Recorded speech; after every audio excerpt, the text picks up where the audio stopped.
Hello, good evening. Hi, everybody.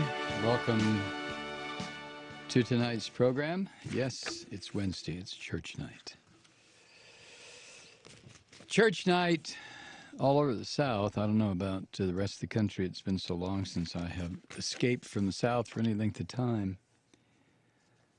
I think the last time was to go to Minneapolis back in January, and hell, that was only overnight. It was like going to a different country. Aside from, the cold weather.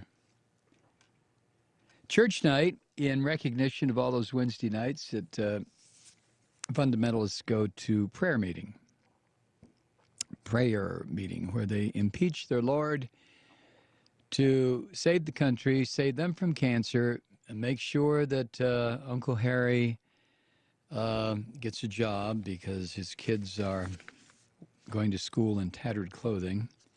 Of course, that has nothing to do with God. That has to do with the Republicans. But I digress. So anyway, on Wednesday night, we do an abbreviated version of church night. Actually, it's a little bit longer. Church night back in the day was about an hour and a half. You remember? Did you ever go?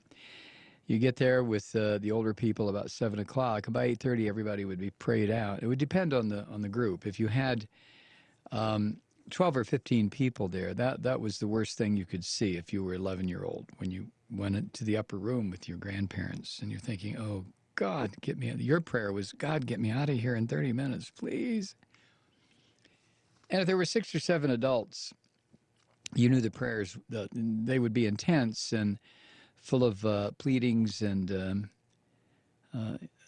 requests and fear and sweat. But you knew it would be over quick.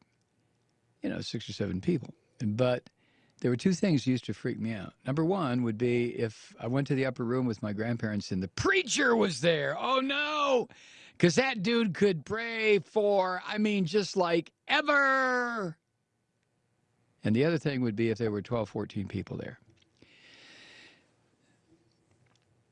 And how many people were there was a pretty good barometer of the health of the congregation to which my grandparents belong. If there weren't very many people sick or dying, then there wouldn't be that many people there.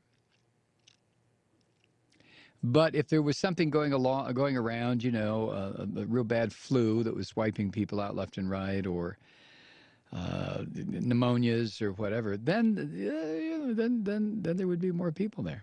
So I used to pray for no flus, no preacher, and please just 6 or 7 people. Sometimes it worked out, sometimes it didn't. The Lord moves in mysterious ways, his wonders to reveal. So, in light of all that, Senator Ted Cruz, Republican of Texas, is predicting that tolerance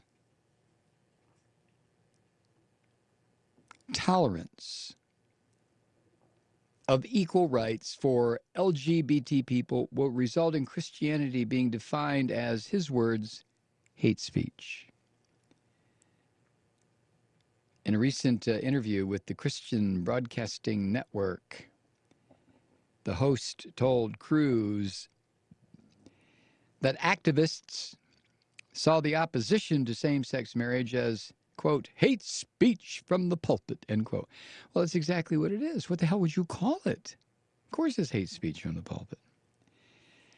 And Cruz agreed, of course. He said, quote, if you look at other nations that have gone down the road toward gay marriage, that's the next step of where it gets enforced. It gets enforced against Christian pastors who decline to perform gay marriages. Really? Can you name one of those countries, Teddy boy? I don't think so.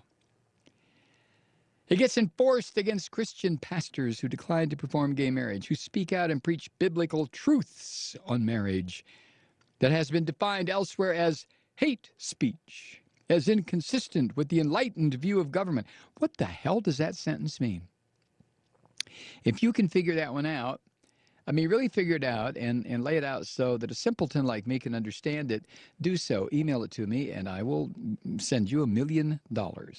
Okay? Promise. Cruz added, quote, I think there is no doubt that the advocates who are driving this effort in the United States want to see us end up in that same place. What same place? A place of equality under the law? Oh, no, not there. Oh, Jesus, please, not equality under the law. No, no.